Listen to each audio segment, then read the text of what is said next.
Olá, bem-vindos ao podcast do PL Mulher Paraná. Eu sou Carlise Fiatkoski, vereadora de Curitiba e presidente do PL Mulher Paraná. E hoje vamos falar de um tema muito polêmico, mas muito importante: a ideologia de gênero. Muitos a apresentam como algo positivo, mas precisamos entender seus reais impactos, principalmente sobre as crianças e na formação da nossa sociedade. Você já parou para pensar quem ganha com a confusão da identidade das nossas crianças? Como ficam os conceitos, valores, como os da família, por exemplo? E para falar deste assunto que recebemos hoje aqui no podcast do PL Mulher, o jornalista especialista em desenvolvimento social e mestre em ciências políticas pela Universidade Federal do Paraná, com quase 30 anos de experiência em comunicação, atuou em vários órgãos públicos, instituições sociais e de ensino, além de produzir pesquisas e artigos acadêmicos sobre governança digital e políticas públicas. Atualmente, ele é consultor de comunicação social e facilitador em empresas de consultoria de projetos de planejamento urbano, mobilidade e participação social em diversas cidades brasileiras. Homossexual assumido e casado, se identifica politicamente como um ferrenho apoiador ao presidente Jair Messias Bolsonaro. Alinhado ao espectro da direita conservadora, realizando análises e produções de conteúdos políticos em meios digitais de forma contínua. Bem-vindo, Sérgio Luiz Zacarias, carinhosamente chamado de Zac. Obrigada, Zac, por você estar aqui no podcast do PL Mulher. É uma grande honra estar sentado aqui com você para esse bate-papo sobre ideologia de gênero. Carlise, é uma grande satisfação estar aqui participando do PL Mulher Paraná, estar aqui ao seu lado. Quero mandar um abraço a todas as afiliadas, né, ao PL Mulher, e também ao nosso capitão e a dona Michele Bolsonaro, um grande abraço. É isso aí, Zac. Obrigada pelo teu carinho, pela tua dedicação, e eu tenho certeza que você vai contribuir muito com esse conteúdo que, como eu já falei, é polêmico, sim, mas é muito importante a gente falar sobre ideologia de gênero. E o que é ideologia de gênero, Zac? Olha, Carlise, na verdade, ideologia de gênero não é ainda um conceito consolidado no meio acadêmico. Ideologia de gênero, na verdade, ele foi os órgãos, a partir dos anos 90, eles começaram a exigir, né, órgãos internacionais, como a ONU, Unesco, OMS, exigir que dentro do currículo educacional existissem ações que pudessem diminuir o preconceito dentro das escolas, promover a igualdade entre homens e mulheres e, principalmente, evitar o bullying dentro das escolas e também orientações sobre sexualidade. Isso a partir de que data?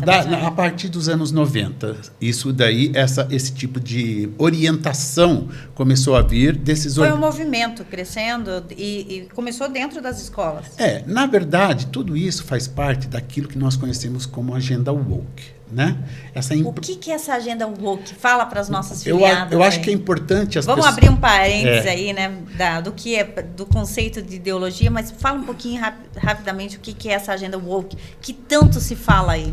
A agenda woke, na verdade, nada mais é do que conceitos que devem ser aplicados à sociedade, entendeu? Para que seja implantada uma agenda progressista, entendeu? Na verdade, e que nesta agenda, uma das coisas que estão envolvidas são os grupos minoritários como o LGBT e tem como um dos alvos as crianças, entendeu? Tá, a gente nota que essa agenda progressista estava lá. Primeiro era branco contra preto, de repente rico contra pobre, e agora... Por que esse ataque às nossas crianças? Então, o objetivo da agenda da esquerda é separar, né? Separar, né, para enfraquecer a sociedade e, dessa forma, eles chegarem a uma certa dominação. Sempre o ataque à família, né? Isso. Então, a existência de grupos e esse conflito entre grupos, brancos e pretos, gays contra héteros, entendeu? Isso daí faz parte da agenda woke, entendeu? Valorizando essas minorias, se apoiando dentro do processo de frustração da vida pessoal de cada um. E aí é que entra o Estado nessa tentativa, na verdade, de fortalecer esses grupos que se sentem... enfraquecidos, diminuídos, vitimizados. E eles acabam, na verdade, sequestrando esses grupos e pegando esses grupos e colocando dentro da sua agenda para servirem, na verdade, de massas de manobra. Na verdade, a gente tem observado que essa agenda progressista é assim, ela vai cada vez aumentando. Eu sou negro, pobre, gay... e ele sempre vai aumentando os adjetivos para se tornar cada vez mais vitimizado. Isso faz parte dessa agenda woke? Faz, porque é justamente na vitimização e no processo de frustração das pessoas que o Estado entra, né? Entendi. Você veja bem, é aí que se apoia os valores da esquerda, dentro do vitimismo, dentro da frustração de não ter conseguido algo. Por isso que a meritocracia... ela é deixada de lado, entendeu? Os processos de meritocracia, de valorização da própria família, porque o núcleo familiar é algo muito forte. É dali que nasce toda a formação, entendeu? Toda a formação psicológica do ser nasce com a transmissão de valores, né, dentro da família, entendeu? Só que daí vão envolver outras questões, como religião, valores morais, que daí nós vamos falar mais para frente um pouquinho dentro da ideologia de gênero, como que isso funciona. Bom, então vamos voltar lá no conceito de ideologia de gênero que você estava explicando até chegar à agenda woke, né? Então, assim, foram conceitos desde 1990 que foram sendo criados da ideologia de gênero, certo? A ideologia de gênero, ela trata de alguns conceitos que deveriam ser aplicados dentro do processo educacional para combater a violência contra a mulher, para a promoção da igualdade entre gêneros, meninos e meninas, que mais? Evitar o bullying e diminuir o preconceito. Mas parece que essa ideologia hoje ela é justamente o contrário. Isso. O ponto crucial nisso daí diz respeito à diversidade sexual, entendeu? A agenda da diversidade sexual, né? Aí é que se cria um grande celeuma dentro da ideologia de gênero. Porque é aquilo que a gente fala, Carlice, existe um cavalo de Troia aí. Porque todas essas questões, hoje, dentro do ensino, entendeu, da formação educacional, elas já são trabalhadas. Só que elas são trabalhadas com uma outra roupagem.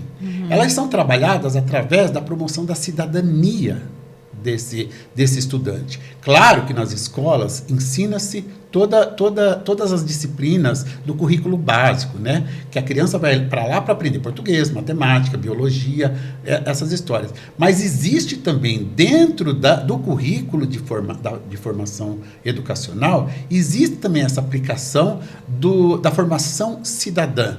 E esses conceitos, que também são objetivos de educação formal, elas são embutidas. E nós vamos falar de alguns pontos sobre isso. Isaac, assim, a gente vê que esse trabalho dentro das escolas de ideologia, ele acabou ficando um pouco deturpado, né?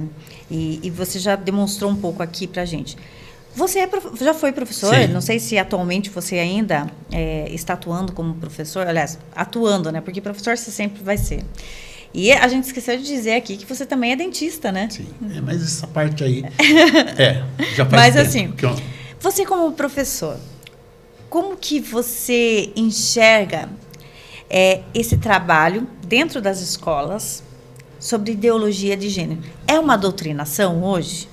E como é feita essa doutrinação? Carlice, vamos lá. O problema da ideologia de gênero está na parte de sexualização precoce das crianças. Certo. Todo problema nasce daí, entendeu? Nós, do campo conservador, nós temos aquele lema, né? Deixem nossas crianças em paz. Certo. Criança deve ser E o que criança. você quer dizer com deixem nossas crianças em paz? Deixar nossas crianças em paz é deixar nossas crianças serem crianças, Certo. entendeu? Serem tratadas como crianças, terem a sua etapa da infância saudável, criança que brinca, criança que estuda, entendeu? Sexo não é conversa para criança, né? Nós não devemos introduzir a sexualização precoce no mundo infantil de forma precoce. Isso daí, na minha opinião, é um erro você fazer isso.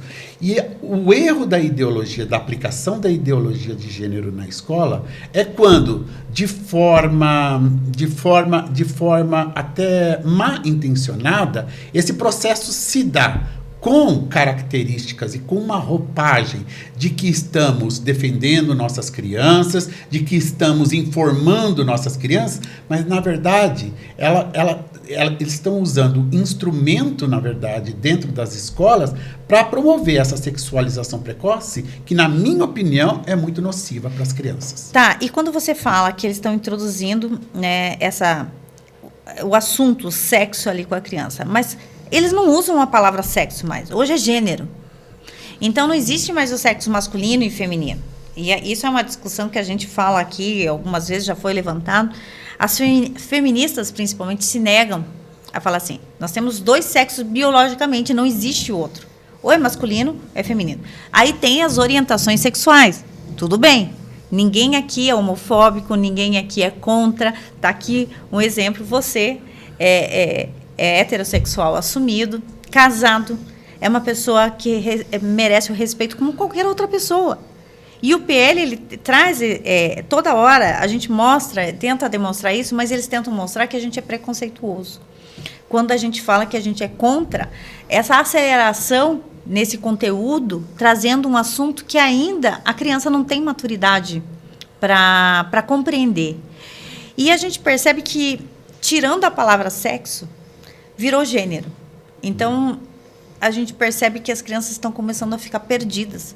Porque uma hora ele é bi, outra hora ele é hétero, outra hora agora é pan. Esses dias eu nem sabia que existia tantos conceitos de gênero, né? Tanto denominações de gênero, me ajude aí. Então, como que você enxerga isso? Você acha que começa a ser prejudicial quando a gente tira a palavra sexo e substitui pelo gênero? Carlise, vamos lá. Respeito ao próximo e empatia são 2 palavras-chave que devem ser consideradas dentro do processo de formação de uma criança. E isso é transmitido para a criança através de informação e conhecimento. Então, isso daí são valores que a criança ela recebe dentro da família e pode também receber dentro da escola como um complemento da sua formação educacional. Como complemento. Como complemento, certo? Ou seja, os pais não podem terceirizar essa responsabilidade. Nós vamos falar disso. Escola não é lugar para aplicar ideologias de gênero, né? Mas vamos voltar lá. Vamos partir do princípio de que existe apenas um gênero, que é o gênero humano. Perfeito. Tá? E 2 sexos, masculino e feminino. Ponto final. É isso que, biologicamente, entendeu? Existe no mundo. É isso daí. Um gênero humano e o masculino, e 2 sexos, masculino e feminino. É claro que nós vamos ter um leque dentro da sociedade de pessoas, entendeu? Que se sentem homem, se sentem mulher, que nasceram, existe a disforia de gênero, existem pessoas homossexuais mais afeminadas, menos afeminadas, tem o masculino, hoje em dia novos termos também, né, que aparecem aí como dialetos, né, dos grupos minoritários. A gente vai, eu tenho até um pouco de vergonha de falar aqui boiceta e o que é mais que existe, esse que você falou. Bom, existem as diferenças, as nuances de comportamento. Então, o que deve ser ensinado dentro das escolas é o seguinte: a forma como você se sente, entendeu? Diz respeito unicamente a você. A pessoa que se sente mais homem, mais mulher. O fato dela se sentir assim, como ela se sente, não cria um novo sexo. Perfeito. Não cria um novo gênero. Ela se sentindo mais homem, mais mulher, ou isso. Hoje em dia temos até situações de pessoas que se sentem animais, entendeu? Nossa, crianças rastejando nos shoppings. É assustador. Temos comportamentos que precisam ser estudados e vistos até no campo terapêutico das coisas, para tentar identificar onde que são as lacunas, né? E que essas pessoas devem sim ser respeitadas. Elas devem ser respeitadas e devem ter, a sociedade deve ter um olhar sobre essas pessoas, entendeu? Com toda a dignidade, com todo o respeito dessas pessoas. Você acha que é uma questão de saúde psicológica? É um caso de psiquiatria? Porque, assim, estão confundindo tanto as nossas crianças. Você pode ser o que você quiser. Você concorda com essa frase? Na verdade, então, na verdade, não é o que você pode ser o que você quiser. Mais um problema de desinformação dentro das escolas. É claro que cada um pode ser o que quiser no sentido de estudar, conseguir as coisas, de chegar a um posto elevado na vida.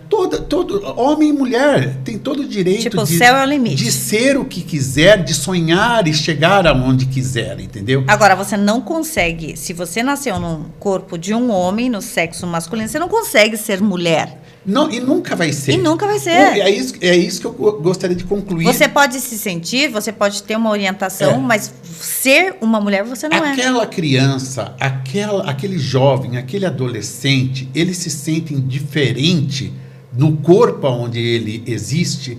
Isso não dá direito a ele de achar que existe um terceiro sexo, porque não existe um terceiro sexo.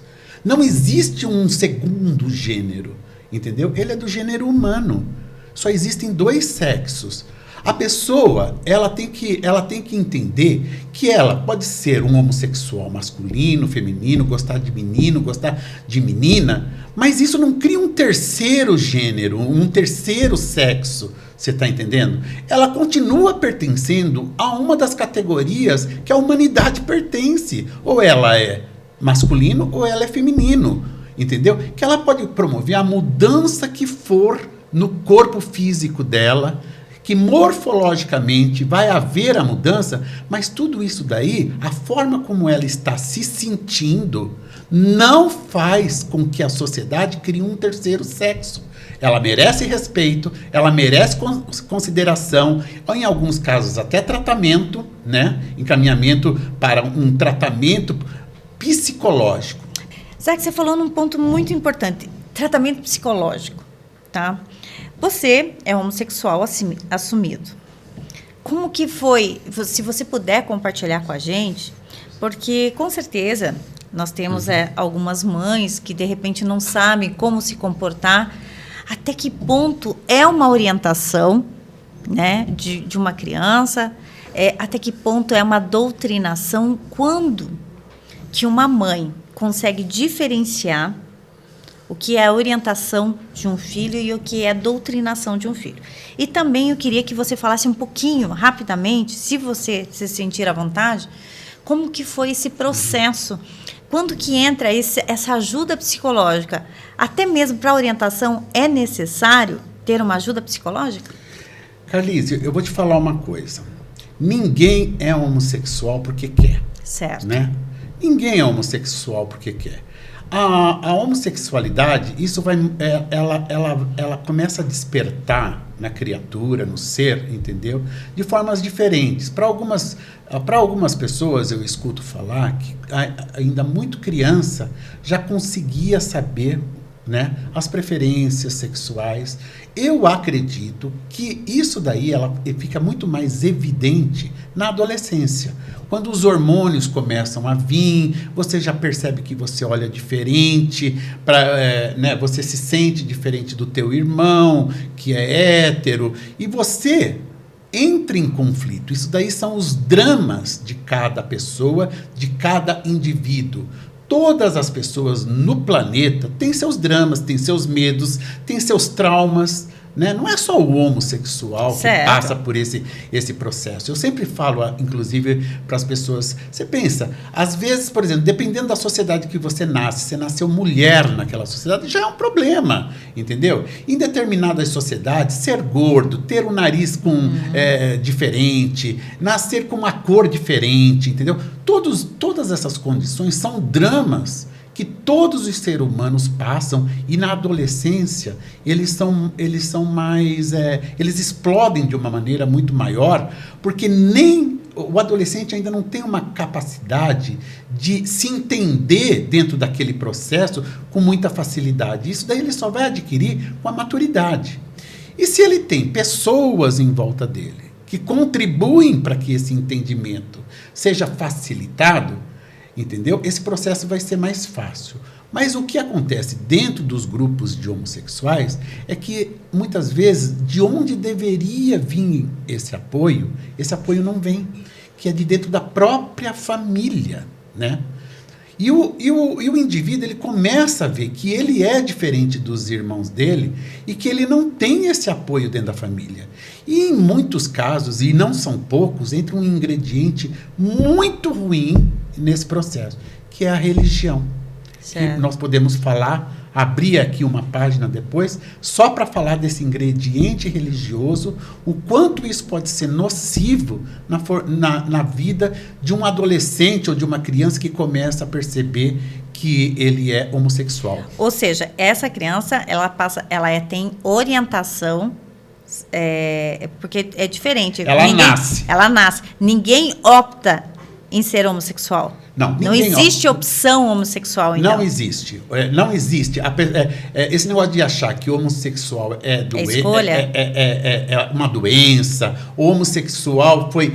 porque eu vi alguém, eu também quero ser. Mentira, isso não existe. A pessoa, por si só, ela vai se percebendo que ela não se enquadra dentro daquilo que a sociedade espera dela em termos de desejos sexuais. Tudo bem, mas tem aquelas crianças com a doutrinação, a partir do momento que você pode ser o que você quiser, que ela pode ser confundida, que ela pode ser induzida a um erro. De repente, essa criança não tem essa orientação, mas agora a modinha, dentro da adolescência, ali nas escolas, é todo mundo ser bi. Sim.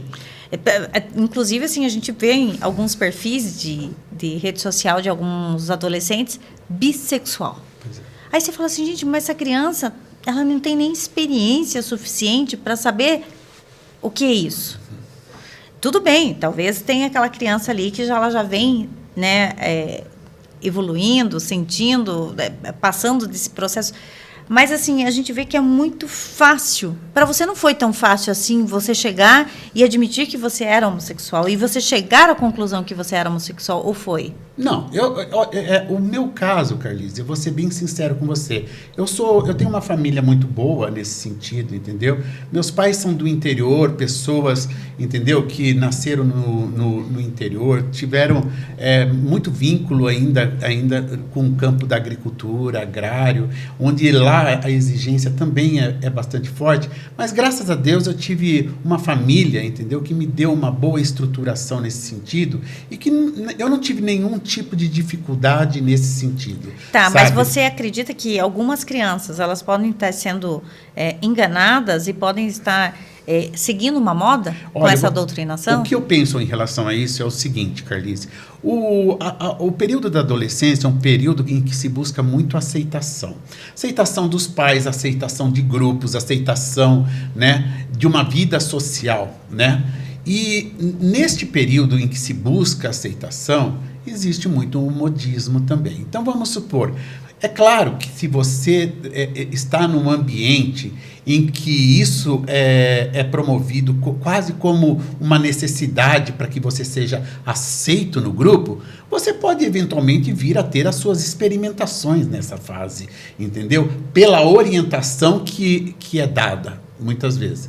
Mas não adianta, se a pessoa não tem tendência, se a pessoa não tem a tendência em seguir esse caminho, ela pode até ter as experiências, ela não vai seguir esse caminho. Não adianta. O desejo, o ato sexual está muito ligado a desejo e repulsa a certas coisas. Isso daí é natural do ser humano. O ser humano nasce e desenvolve isso naturalmente. Se um menino que se sinta obrigado, entendeu?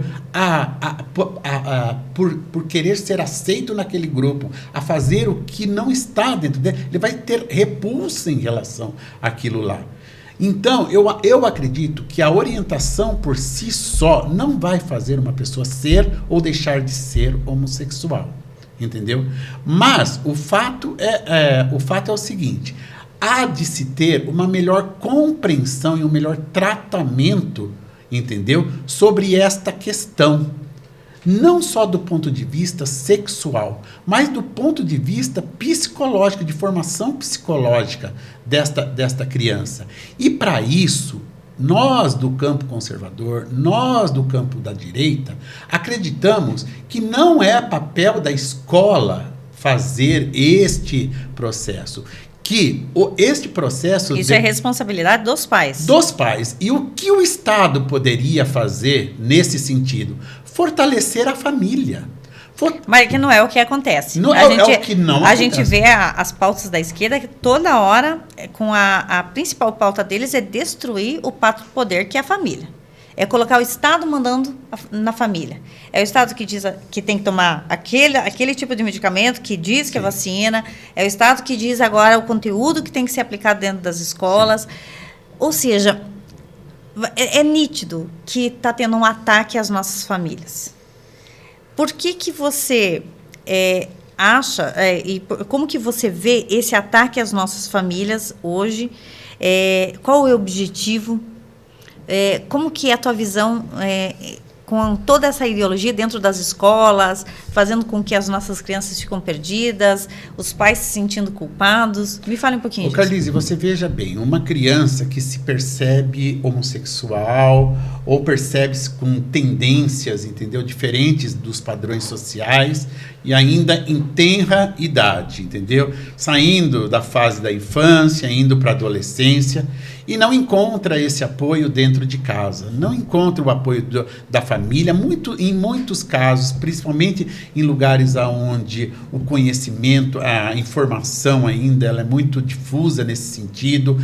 Essas crianças são colocadas fora de casa, né, em idade muito precoce, elas acabam sendo marginalizadas, tendo que, por causa da sua subsistência, há muitas vezes usando o corpo para poder sobreviver. Então, são questões sociais que devem ser encaradas, entendeu? De uma forma dura nesse sentido, entendeu? Mas que a família precisa ser trabalhada, entendeu? De uma forma mais aberta, conversar mais com a sua família. Mais aberta, para que isso possa haver o acolhimento dessas situações, para que possa haver o amparo dessas situações, porque o que acontece? E até o entendimento, né, do que está sendo sentido por aquela criança. A criança vai chegar na escola e ela vai ser sequestrada pelo Estado. Por quê? Ela não encontra dentro de casa, né, o apoio que ela deveria ter. E a escola vem com um programa que oferece a ela todo um apoio, né? Um apoio a essa frustração, a essa decepção, né, de vida que ela tem, e acaba sequestrando, e ela acaba sendo manipulada e instrumentada politicamente e acaba se tornando uma massa de manobra política. Isaac, você falou, acho que num ponto crucial. na família. Porque, às vezes, assim, quando a gente fala que a família não dá atenção, não dá o acolhimento, nós estamos lembrando que 52% dos lares brasileiros são comandados por mulheres. E, às vezes, mães solos, né? E elas têm que trabalhar, têm que correr, têm que, né, trazer o sustento para dentro de casa. E muitos pais, muitas mães, acreditam que, às vezes, colocando o filho numa boa escola, está dando o melhor. E não deixa de estar dando.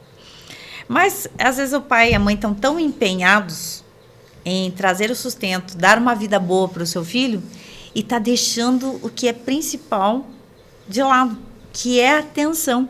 Que isso não tem dinheiro, não tem nada que compre. E esses dias eu estava lendo, me preparando para uma palestra para adolescentes sobre cyberbullying. E a gente vê a gravidade, a forma como os pedófilos estão usando a internet, né, para chegar perto das nossas crianças, qual é o perfil dessas crianças que eles buscam, principalmente filhos e filhas de pais separados, que estão mais carentes. Também pais que brigam muito e acabam, né, deixando essa criança mais vulnerável na mão desses pedófilos. Da mesma forma, a gente percebe que essa criança, assim como ela está vulnerável nas redes sociais, ela está vulnerável dentro da sala de aula, para doutrinações, para conteúdos que talvez ela ainda não estava preparada. E talvez se um pai e uma mãe estivesse acompanhando mais de perto, que conteúdo é esse? Não, peraí, isso aqui é assunto meu. Isso aqui é eu que tenho que conversar com meu filho. Eu lembro que a minha mãe conversava comigo sobre a menstruação, sobre as mudanças do meu corpo. Então, nunca teve alguém que me influenciasse, porque eu tinha uma relação, e sempre tive, uma relação muito aberta e muito próxima com a minha mãe, o que me permitiu não ser vítima de nenhum sistema. Então, é lógico, né? Eu acho que é essa mensagem que nós temos que deixar aqui como ponto de alerta no nosso podcast de hoje, é esse cuidado que os pais têm que ter com os seus filhos, estar mais próximo para que não sejam vítimas de conteúdos indesejados? Olha, Carlise, a maternidade é a maior responsabilidade de um pai e de uma mãe. De um pai e de uma mãe. De uma mãe para com uma criança, entendeu? Ter um filho exige cuidados e atenção 24 horas, até pelo menos a idade da adolescência. Então, precisa de dedicação, precisa de amor, precisa de atenção, precisa de cuidados ao conteúdo consumido. E também é verdade que os maiores abusos acontecem, não é na internet, é dentro de casa, é de algum amigo próximo, é de algum familiar próximo. E nós vivemos, infelizmente, Carlise, numa sociedade ainda muito machista, e machista, inclusive, por parte das mulheres. Verdade, machismo estrutural. Inclusive por parte de umas mulheres. Das mulheres. Então, eu te pergunto o seguinte, você imagina uma mãe quando percebe que o seu filho tem trejeitos femininos, seu filho homem, sabe? Aquele filho esperado, nasceu um menino, às vezes é o único filho da família, né? E o menino começa a apresentar alguns trejeitos. Então, sempre vem aqueles recados, né? Tome jeito de homem, engrossa essa voz, entendeu? A própria mãe, pai também, mas a mãe também, não quer ter um filho com trejeitos, não quer ter um filho que se desvie do padrão daquilo que os pais esperam. A gente não vê nenhuma mãe grávida colocando a mão na barriga, falando assim, estou grávida, tomara que seja um homossexual. Isso não existe. Não existe, entendeu? Esse tipo de formação, né, dentro da mentalidade humana. Falar assim, eu não vejo a hora que meu filho nasce, tomara que ele seja um travesti. Isso não existe, entendeu? Então, esse trabalho tem que ser feito, entendeu? É um trabalho que exige muito, é uma revolução quase que cultural dentro da nossa sociedade, sabe? Porque hoje em dia está focado, né, que as crianças são vítimas de pedofilia pela internet. As crianças são vítimas de pedofilia uma vida toda. Você está entendendo? Dentro e fora. Muitas vezes os pais, porque tem que trabalhar, não tem tempo para dar atenção para os seus filhos, deixam os seus filhos na frente de uma televisão. Isso pode ser tão nocivo quanto ficar na frente de uma internet.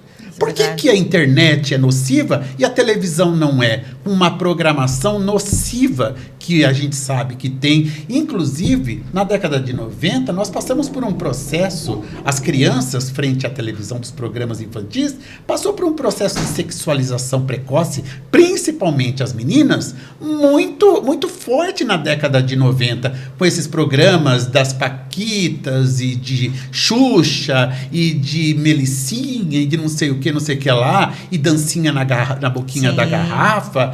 Então as crianças deixaram de ser crianças muito cedo, e muitas vezes por culpa dos próprios pais, que achava bonito, chegava uma visita dentro de casa, a filha vinha dançar na boquinha da garrafa, todo mundo aplaudia, achava ela que isso fazia showzinho dentro de casa e ainda todo mundo achando bonito. Mal sabia que isso era um processo de sexualização precoce das crianças. Aí crianças ficando grávidas com 15 anos de idade, 14 anos de idade. Você está entendendo?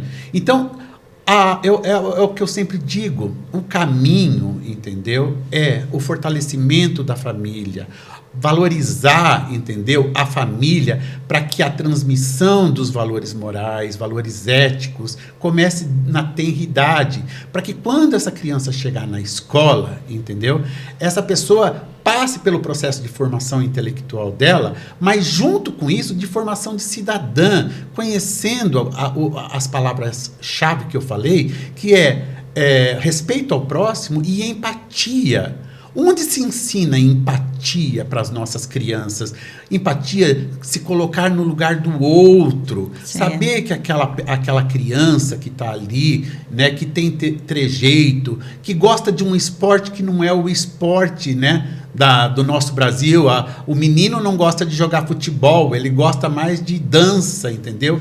Eu passei por esse tipo de coisa. Eu tive que ter uma formação. Eu não gostava de algumas coisas e gostava de outras, só que eu não podia, na minha época, praticar aquele esporte, porque aquele esporte, na minha escola, que era o vôlei, que era o que eu gostava, era dado para meninas. E o menino que tinha que jogar futebol de salão. Mas eu não gosto de futebol de salão. E aí, como é que fica? Então, esse rearranjo social, entendeu? Para que nós possamos criar nossas crianças num ambiente mais saudável, vai fazer com que ela fique livre de qualquer instrumentalização nociva dentro das escolas, que hoje se chama ideologia de gênero aplicada, que vem embutido em livros, que vem embutido em programas de televisão, que vem embutidas nas novelas, que vem embutidas em coisas sutis. Até em desenhos de crianças. Entendeu? Hoje. Que faz com que a criança fale, meus pais são caretas. Moderno é ser assim.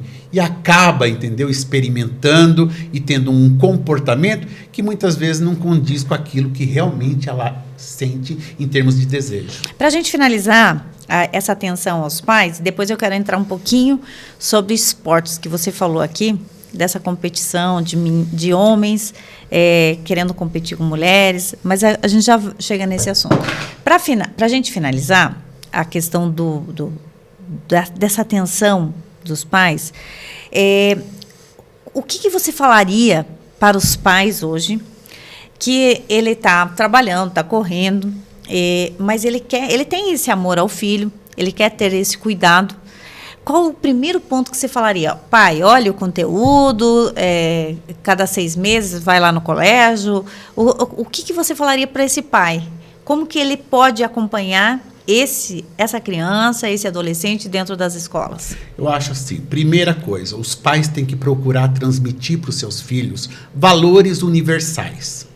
Não é violência contra a mulher, não a violência, ponto final.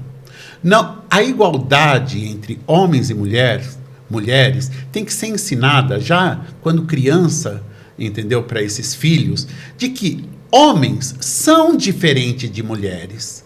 Ambos têm suas diferenças. E juntos, eles são complementares. Juntos... Não são rivais, são complementares. Não, eles são complementares, eles não podem ser criados dentro de um ambiente de disputa, entendeu? De disputa,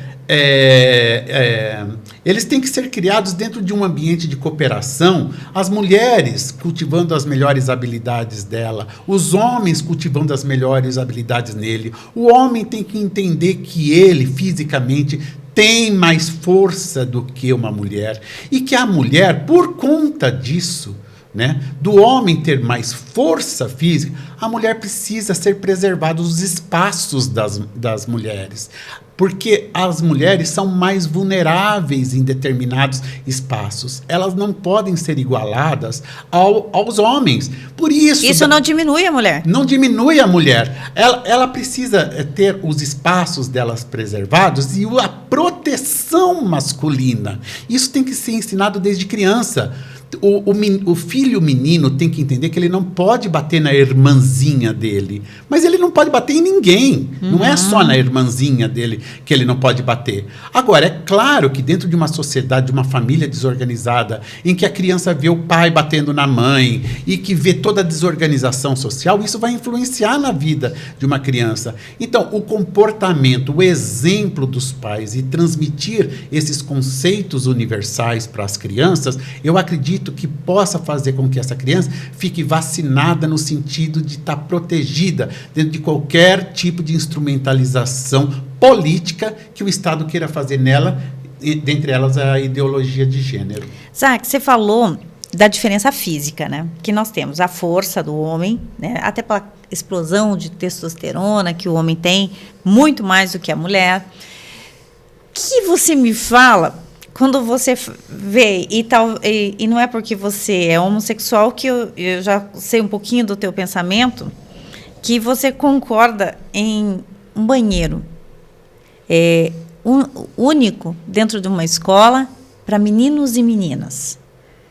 Como que você enxerga essa possibilidade de, ou um menino, porque ele se sente mulher, ele usar o banheiro de uma menina e vice-versa? Carlise, banheiro feminino e participação de homens no esporte feminino, nós recaímos novamente na proteção do espaço da mulher, né? Caímos nesse conceito. Vamos falar do banheiro, o banheiro masculino e feminino. Eu acho que, para resolver esse problema, o que falta é vontade política para resolver esse tipo de problema. Porque eu não vejo nenhum problema em se ter um terceiro banheiro. Ao invés... Não se busca criar terceiro gênero, terceiro isso, terceira... Por que não criar-se um terceiro banheiro? Use o terceiro banheiro quem quiser. Se você é pai e que sua filha de 5 anos utilize um terceiro banheiro, sabendo que naquele terceiro banheiro... E se nesse terceiro banheiro tem um pedófilo lá disfarçado de homossexual? A autorização do pai para que uma filha de 5 anos... Eu vou ser bem sincero, Carlos, eu não tenho filhos, mas se eu tivesse filho, seja homem ou seja mulher, eu não deixo meu filho ir desacompanhado nem no banheiro em que o sexo dele... se eu tenho um menino e ele vai no banheiro masculino, eu acho que o pai tem que ir acompanhado dessa criança nesse banheiro. Se eu tenho uma menina e ela vai no banheiro feminino, eu acho que os pais têm que irem acompanhados. Nas escolas, tem que ter os banheiros com vigilância, com acompanhamento, banheiro masculino, banheiro feminino, ou banheiro com chave. Banheiro com chave. Entendeu? É tão simples resolver esse problema dos banheiros sem que você interfira no espaço da mulher. Uma mulher não se sente bem dentro de um banheiro onde ela sabe que tem um homem fisicamente ali dentro. Mesmo que ele se sinta mulher. Né? E, por outro lado, eu acho que os travestis, as pessoas em condições diferentes, também teriam o direito de ter o seu banheiro. Também deveriam ter o direito de ter a sua categoria no esporte. Né? Então, para que invadir o espaço da mulher, entendeu? Quando você quer, na verdade, buscar esse tipo de igualdade. Então, eu acho que é por aí. Eu não lembro se é uma lutadora de judô Porque, assim, ficou nessa última Olimpíada bem escancarado, né? Mas se a gente buscar, a gente já teve outras Olimpíadas que já teve competição, principalmente, né, na categoria feminina, entre homem e mulher, e ninguém comentou. Se não me falha a memória, na Olimpíada anterior, nós tivemos já uma disputa, inclusive essa judoca, se não me falha, era uma judoca, ela falou que nunca levou um soco tão forte na vida. Então, lógico que vai ser desproporcional. O espaço da mulher tem que ser preservado. Ponto final. O que vai fazer com o terceiro espaço vai depender da vontade política e de ações que se promovam, entendeu? E que possa oferecer dignidade a essa terceira pessoa. Um homem com peruca, um homem que parou de tomar hormônio, um homem que mudou o seu corpo físico, um homem que está com a sua aparência mais parecida com a de mulher do que de homem, ela não deixou de ser homem. Ele continua sendo homem e biologicamente beneficiado por alguns processos fisiológicos que é especificamente do homem. Então não tem que tirar o espaço da mulher. Mas, por outro lado, tem que haver ações políticas que promovam, entendeu? Dignidade para que um travesti, uma mulher trans num aeroporto tenha o seu banheiro ou tenha seu lugar específico para que não seja hostilizada e que não sofra nenhum tipo de discriminação ou preconceito. Jack, você bateu antes no ponto religião. Eu vejo assim que um grande problema que a gente enfrenta é que as pessoas esquecem que todos somos filhos do mesmo pai e que as pessoas esquecem que homens e mulheres, né, eles são seres humanos. Onde a religião atrapalha tudo isso e onde que ela contribui? Olha, Carlise, no Brasil existiu durante muito tempo um processo de desinformação. Você é cristão, né? Eu sou cristão. Mas existe um processo de desinformação que confunde o conservadorismo com religiosidade. Eles atribuem que todo conservador é religioso, ou que todo religioso é conservador. Uhum. E ser do espectro conservador não tem absolutamente nada a ver com religião. Então já começa o erro por aí. E partindo do princípio de que o conservador tem os seus princípios, né, de manutenção da ordem, de estar baseado nas leis, em tudo que deu certo, entendeu? Em termos de organização social. E melhorar aquilo que ainda possa ser melhorado, evoluir, né, através de um processo justo, de leis, de justiça social, para que possa evoluir nesse sentido. Este é o pensamento conservador, entendeu? Ele não tem absolutamente nada a ver com religião. E religião, por si só, entendeu? Tem os seus princípios, entendeu? De acolhimento, de valorização da família. Só que a religião ela é dividida naquilo que a gente chama de fé. O problema é quando a fé de cada um, entendeu? Ela invade esse campo conservador, entendeu? Porque daí ela traz os valores da fé que ela tem, entendeu? E ela embute nesse processo, entendeu? Nesse processo da criança, da não aceitação, entendeu? Da homossexualidade no meio social, quando não é isso que o pensamento cristão ele prega. Certo. O pensamento cristão em si, ele prega o acolhimento dessas pessoas, ele prega a solidariedade, ele prega, entendeu? Os princípios, entendeu? De valorização da vida desde a concepção, desde a concepção, né? De eu ter um meu filho e poder educar esse meu filho dentro das leis que regem aquele país, entendeu? Dentro das situações. Na verdade, então... O que está faltando é respeito. Trocando em miúdos, Carlise, eu acho assim, tanto o lado da esquerda quanto o lado da direita, eles buscam pelos mesmos objetivos. O que diferencia um do outro são os meios Né? O conservador, ele tenta buscar através, entendeu, da não quebra revolucionária, de zerar todas as conquistas que nós temos, entendeu? Mas sim através de melhorar o que nós conseguimos até então e trazer melhorias para aquela situação ou para aquela sociedade. Já o revolucionário, sempre valorizando a família. Já o revolucionário quer a quebra total de tudo isso e usa a cultura, entendeu? A cultura, a revolução cultural, para embutir na cabeça da sociedade o que é certo, o que é errado, através da quebra desses paradigmas. Zac, é uma alegria estar aqui falando com você, esse assunto tão tenso e você trazendo de uma forma tão leve. Mas, infelizmente, nosso tempo está acabando, o bate-papo é rápido, né? Passa rápido quando está fluindo. Eu queria que você deixasse uma mensagem aos pais, às filiadas nossas, e também que você fizesse o compromisso aqui de voltar para a gente falar mais ainda sobre esse assunto, aprofundar mais, porque eu tenho certeza que as nossas filiadas vão vir com muitos questionamentos, muitas perguntas, que agora, neste momento, elas não podem fazer para nós, mas que daí depois você volte aqui, a casa é sua, né? Você sabe, aqui nós todos somos Bolsonaro, nós acreditamos nesse homem que luta já há muitos anos por uma sociedade, né, melhor, um país livre de corrupção, um país livre dessas amarras que nos proíbem de ter a nossa liberdade de expressão e que a gente possa ter aí um mundo melhor, as pessoas se amando mais, se respeitando mais. Então, deixa a sua mensagem aqui para as nossas filiadas. Você pode falar? Olha, a mensagem que eu quero deixar: ame seus filhos. Ame os seus filhos o máximo que você puder. Ame seus filhos até doer, entendeu?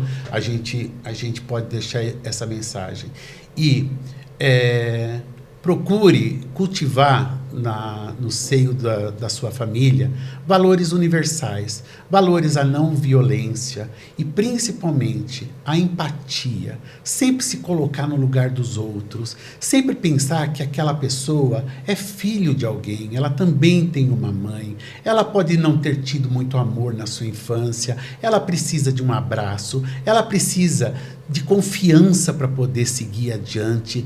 Então, eu acho que é isso que as pessoas precisam, de mais empatia, de se colocar no lugar dos outros e perceber que todos nós estamos na mesma caminhada, todos nós querendo aprender cada vez mais, todo mundo com seus traumas, todo mundo com seus medos, mas todo mundo com seus sonhos também.